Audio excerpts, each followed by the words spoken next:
और एक दिन ऐसा आता है कि जब उम्र पूरी हो जाती है तो फिर जाना ही पड़ता है। इसलिए सज्जनों,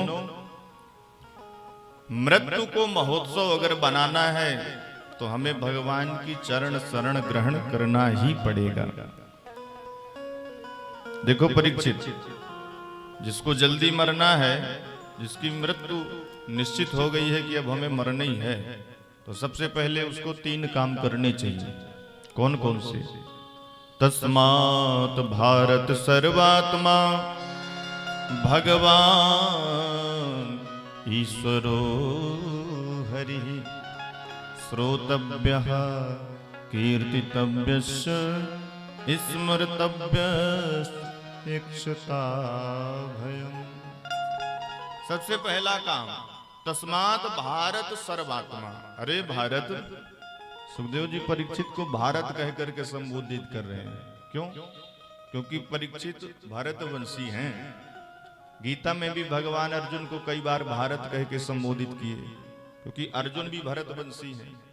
सुखदेव जी कहते हैं कि अरे परीक्षित, जिसको जल्दी मरना है, जिसकी मृत्यु सुनिश्चित है, उसको सबसे पहले श्रोतव्य, सुनना चाहिए। अब क्या सुनना चाहिए? भगवान की कथा। क्यों सुनना चाहिए? क्योंकि मृत्यु के भय को अगर समाप्त करना है तो मृत्यु के मालिक माधव से संबंध बनाना ही पड़ेगा। माधव से संबंध कैसे बनेगा? जब भगवान के बारे में हम सुनेंगे तो सुनते सुनते ठाकुर जी से हमारा कोई न कोई संबंध बन ही जाएगा। इसलिए भगवान के बारे में ज्यादा से ज्यादा सुनना चाहिए। पहला काम श्रोतव्य। एक बात बताऊं, ये जो हमारा मन है ना, मन बड़ा निष्ठुर है, बड़ा कठोर है। इस मन को अगर भगवान के चरणों में लगाएं, माला झोरी लेकर के बैठ के, 1 मिनट भी आपका मन लगने वाला नहीं है भगवान के चरणों में। कहीं दुकान का हिसाब करने चला जाएगा, कहीं मकान का हिसाब, नहीं लगने वाला। अनुभव है, हम खुद करते नहीं लगता मन। लेकिन जब आप कथा में बैठते हो 3 घंटे, तो 3 घंटे कब निकल जाते हैं पता नहीं चलता। मन यहां वहां बिल्कुल नहीं होता। क्यों? क्योंकि कथा में मन लग जाता है। और जब कथा में मन लग जाए ना, अच्छी अच्छी बातें सुनने को मिलने लग जाए, भगवान की सुंदर सुंदर कथाएं सुनने को मिले, और मन जब पुलकित तो होने लगे, रोमांचित तो होने लगे, उसी समय विवेक का हथौड़ा उठाओ और विवेक पूर्ण अपने मन से कहो कि अरे मन, जिनकी कथा सुन करके तुम इतने पुलकित हो रहे हो, उनके चरणों में अपने आप को भी तो लगाओ। तभी ये मन हमारा लगने वाला है भगवान के चरणों में। कि लोहा जैसे होता है, कच्चा लोहा, उसको अगर मोड़ेंगे तो मुड़ने वाला नहीं है, जबरदस्ती मोड़ोगे तो टूट भी जाएगा। और उसी को आग में अगर बढ़िया तपा दो, जब लाल हो जाता है तो फिर उसको चाहे जिस तरफ मोड़ो, उससे फावड़े बना लो, कुल्हाड़ी बना लो, कुछ भी बना लो, बन जाएगा। पर अगर ऐसे तुमने उससे प्रयोग करना चाहा तो कुछ होने वाला नहीं है, उसको लाल करना ही पड़ेगा अग्नि में। उसी प्रकार हमारा मन है, मन को भगवान की कथा सुनाओ तो मन होगा तुम्हारा द्रवीभूत, और जब द्रवीभूत हो जाएगा ना, तब बढ़िया भगवान के चरणों की तरफ मन को मोड़ दो। गोस्वामी जी महाराज रामायण में भगवान की सुंदर कथा लिखते हैं ना, और जिस जिस कथा को लिख करके गोस्वामी जी का मन पुलकित होने लगता है, उसी समय अपने मन को समझाने लगते हैं। जब भगवान माँ अहिल्या का उद्धार करके जाने लग गए, पत्थर बनी थी बेचारी, भगवान ने चरण की रज प्रदान करी, सुंदर स्वरूप में आकर के अपने पति के लोक को चली गई।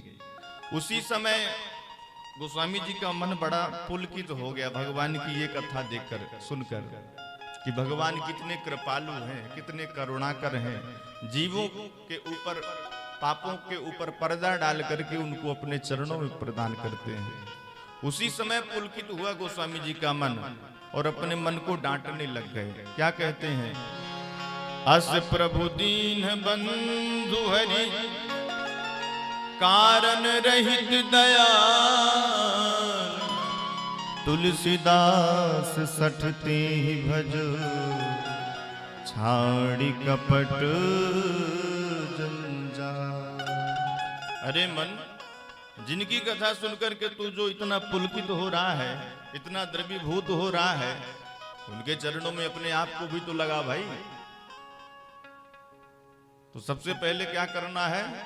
सुनना है, श्रवण करना है भगवान की कथा। दूसरी बात, कीर्तितव्य, भगवान का कीर्तन करो या कि भगवान की कथा ही किसी को सुनाओ। जब कोई सुनाने वाला ना मिले तो जितना तुमने सुना है वो दूसरों को भी भगवान की कथा सुनाओ। और तीसरी बात आती है स्मरण। न सुनने वाला मिले कोई और न सुनाने वाला मिले तो बढ़िया एकांत में बैठ करके भगवान की कथा का स्मरण करना चाहिए। काम तो करते रहो दुनियादारी का, घर गृहस्थी का, लेकिन लक्ष्य मन तुम्हारा भगवान के चरणों में ही होना चाहिए। काम करते रहो, नाम जपते रहो, हर समय कृष्ण का ध्यान रखते चलो। घर गृहस्थी में रह करके दुकान चलाना, बच्चों का पालन पोषण करना, घर गृहस्थी संभालना, ये बुरी बात नहीं है, करना चाहिए। लेकिन अब ऐसा नहीं कि सब कुछ यही है।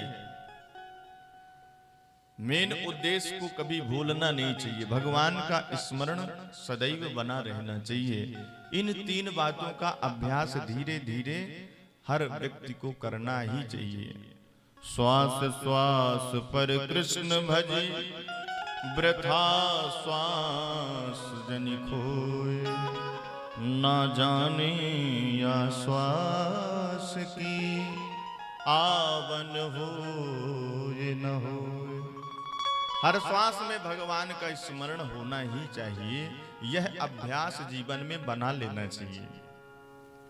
फिर जब ये अभ्यास बन जाए तो चार बातों का और अभ्यास करें। सुखदेव जी कहते हैं कौन कौन सी बातें हैं? जितासनो जित श्वासो जित संगो जितेन्द्रिया, स्थूले भगवतो रूपे मनः संधारे। जितासन बन जाओ। जितासन बनना क्या है? एक आसन में ज्यादा देर बैठने का प्रयास करो। क्योंकि हमको कोई भी सिद्धि प्राप्त करनी हो तो सबसे पहले आसन ही जीता जाता है। अगर आसन नहीं जीता तो कोई सिद्धि होने वाली नहीं। अभी हम लोग 3 घंटे बैठे तो 3 घंटे में कहीं इस तरफ घुटना कर लिए, कहीं इस तरफ कर लिए।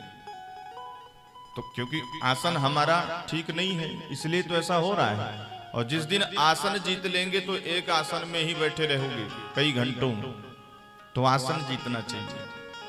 प्रजित श्वासो, श्वास जीतना चाहिए। श्वास कैसे जीतोगे? प्राणायाम के माध्यम से। ब्रह्म मुहूर्त में उठ करके बढ़िया प्राणायाम करना चाहिए, स्नान ध्यान करके।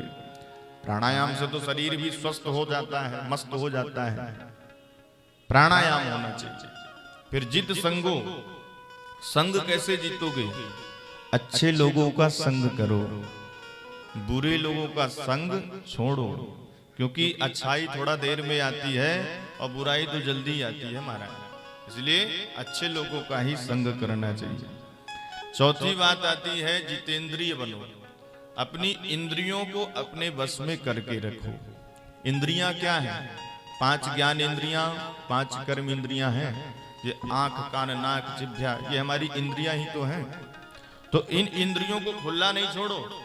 ऐसा ना हो कि जो आंखें हमारी देखना चाहे वो हम देखने लग जाएं, जो कान हमारे सुनना चाहे वो हम सुनने लग जाएं, जहां हमारे पैर जाना चाहे वहां हम चल दें। नहीं, आंख, कान, नाक, हाथ, पैर हमारे बस में होना चाहिए। यही है इंद्रियों को अपने बस में करना।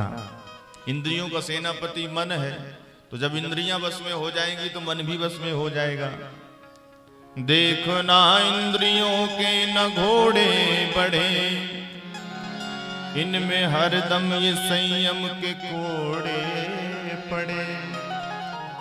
अपने रथ को सुमारग लगाते चलो, कृष्ण गोविंद गोपाल गाते चलो। इन इंद्रियों को अगर शांत करना है तो संयम रूपी कोड़ा इनमें लगाना ही पड़ेगा। घोड़े की लगाम हाथ में तुम्हारे है तो तुम जहां जाना चाहो वहीं जाएगा, और अगर तुमने लगाम छोड़ दी तो फिर कहीं भी गड्ढे में ले जाकर के गिराएगा। इसलिए इंद्रियों की लगाम अपने हाथ में ही होनी चाहिए। इन चार बातों का भी अभ्यास करना चाहिए।